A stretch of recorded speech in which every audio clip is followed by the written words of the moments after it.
নোয়াখালীর প্রতি ইঞ্চি মাটি ছাত্র শিবিরের শহীদের রক্ত দিয়ে পবিত্র করা আছে।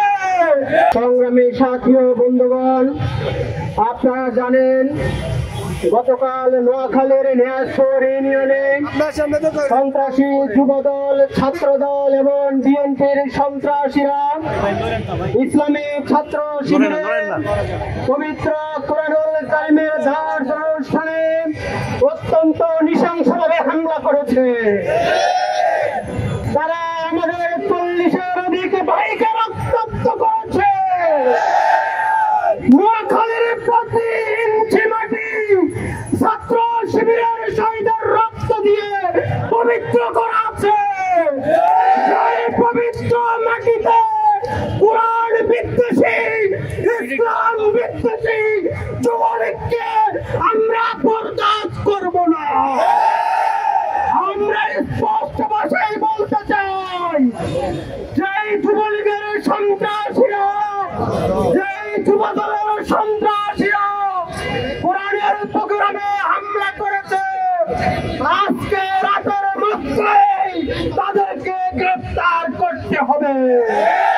সম্মানিত উপস্থিতি, এই বিএনপি নামক দলটান একটা সময় এদেশের কিছু গঠনমূলক কাজ করেছিল, যেটা শহীদ প্রেসিডেন্ট জিয়াউর রহমানের সময় আমরা দেখেছিলাম।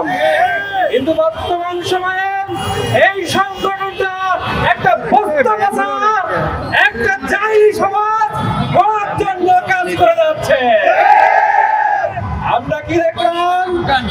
5 তারিখের পরে সকল সংগঠনগুলো এদেশকে গঠনমূলক কাজ করার জন্য প্রতিযোগিতা করছে, কিন্তু এই বিএনপি আবার বাস্তবতা দলটা 5 তারিখের পর থেকেই তারা টেম্পু স্ট্যান্ড দখলের রাজনীতি শুরু করছিল, রাজনীতি দখল শুরু করছিল। তারা বর্তমান সময়ে কোরআনের উপরে হামলার রাজনীতি শুরু করছে। আমরা তাদেরকে বলতে চাই, তোমরা কি ইসলাম বিরোধী শক্তি হয়ে উঠতে চাও?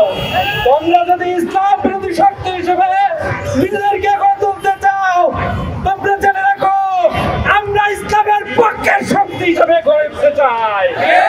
তোমরা যখন ইসলামের বিরুদ্ধে নামা, তোমাদের বিরুদ্ধে আমরা ইসলামের পক্ষের শক্তি হিসেবে দাঁড়াবো। তোমরা সাবধান হয়ে যাও, তোমরা সংশোধন হয়ে যাও। তা যদি না হও, ফ্যাসিস্টরা যেমন ইসলাম বিরোধী শক্তি হিসেবে এদেশে আবির্ভূত হয়ে এদেশ থেকে পলাতে বাধ্য হয়েছে, তোমরাও এদেশ থেকে পলাতে বাধ্য হবা।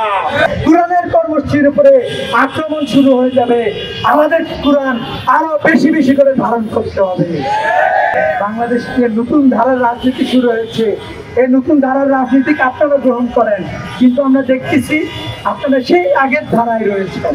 চাঁদাবাজি করতেছেন, ধর্ষণ করতেছেন, খুন করতেছেন, কোরআনের কর্মসূচিতে আপনারা আক্রমণ করতেছেন।